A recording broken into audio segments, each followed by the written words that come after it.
likely to see any impact in terms of EU funding in parts of the world, for example, like Jamaica and other Caribbean countries? Hopefully not, but those discussions on budget are still ongoing. They have not been final approvals yet, but they're almost agreed, and one of the strongest messages that we are getting is that the allocations for not just the Caribbean, but Caribbean and Latin America are not going to be reduced.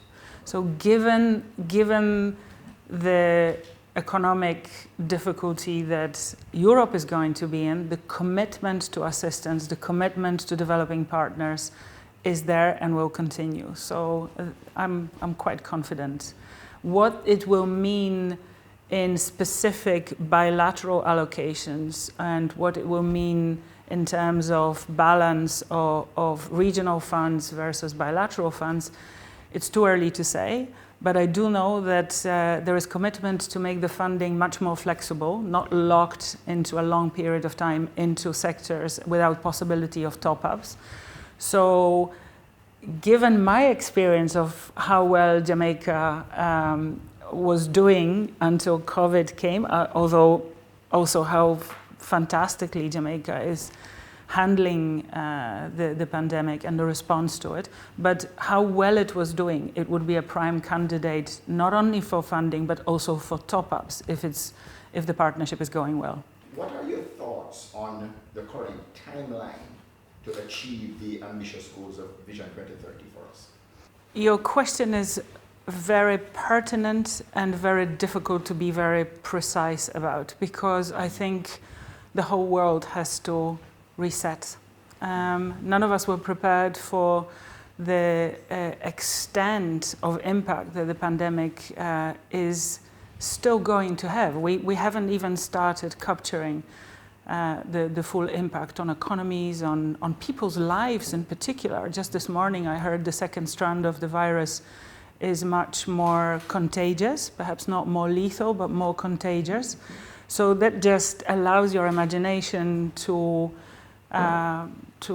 fly in all kinds of directions. So I'm afraid it's impossible for me to be that specific, not just for Jamaica, but for my own country, for Europe, because I think there will be more to come, more to see.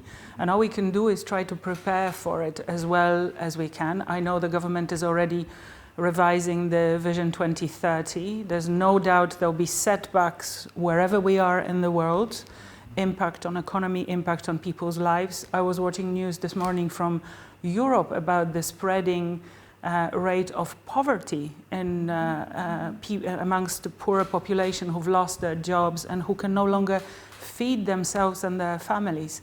So we haven't started grasping it, I think. And the most important conclusion for me in the last few months is that we have to stand together. Partnerships are essential, and this is what European Union and its member states are about in Jamaica and other countries worldwide where we work, because we cannot address this individually. We cannot do it alone, no matter where we are in the world. And I think that applies to every country. This region is lucky in a sense that I don't know whether it's the weather or the spirit of the people or the vibrance of the countries, that the impact per capita is not as big as it is in many other parts of the world. But we have plenty. We're not there yet. We have, I think, unfortunately, more to see. And we will have to keep adjusting